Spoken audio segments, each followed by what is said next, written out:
کسی ملک میں بھی گستاخی ہو، کسی ہمارے ایک حکمران میں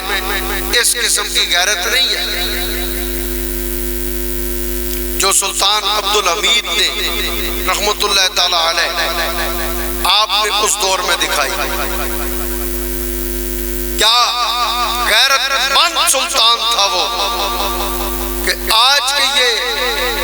فرانس والے بے ایمان آج کے گستاخ نہیں ہیں، بڑے پرانے گستاخ ہیں، اور یہ اس دور سے چالے چل رہے ہیں۔ تو سلطان عبدالحمید رحمت اللہ تعالیٰ علیہ کو لیٹر پڑھایا آپ کے بندے نے کہ جناب فرانس کے اندر ایک تھیٹر میں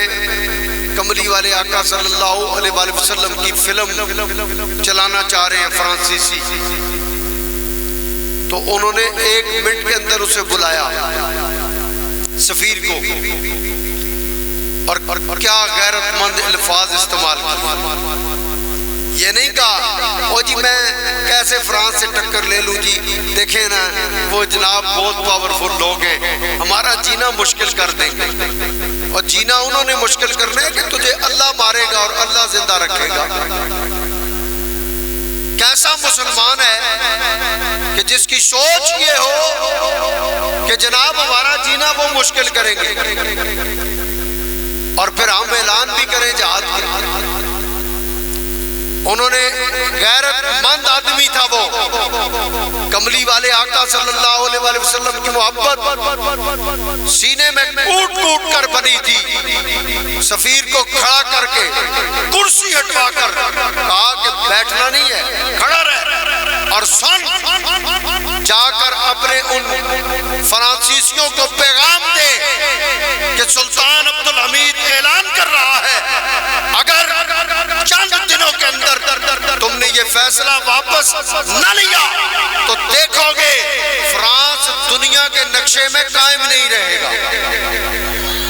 فرانس کیسے قائم رہ سکتا ہے جو ہمارے کملی والے آقا صلی اللہ علیہ وآلہ وسلم کی توہین کرے اور پھر وہ دنیا میں قائم رہ سکے؟ یہ ہو نہیں سکتا۔ وہ لوگ تھے خلیفہ وقت جنہوں نے حضرت عمر فاروق رضی اللہ تعالیٰ عنہ کی تعلیمات کو پڑھا تھا، اور جنہوں نے حضرت عمر فاروق رضی اللہ تعالیٰ عنہ آپ کے تعلیمات پر عمل کر کے دکھایا تھا کہ عمر رضی اللہ تعالیٰ عنہ اعلان کرتے ہیں، اے سن لو عمر اعلان کر رہا ہے کہ کملی والے آقا صلی اللہ علیہ وآلہ وسلم کا کوئی فیصلہ نہ مانے، انکار کرے، عمر کی غیرت گوارا نہیں کرتی کہ اس کی گردن تن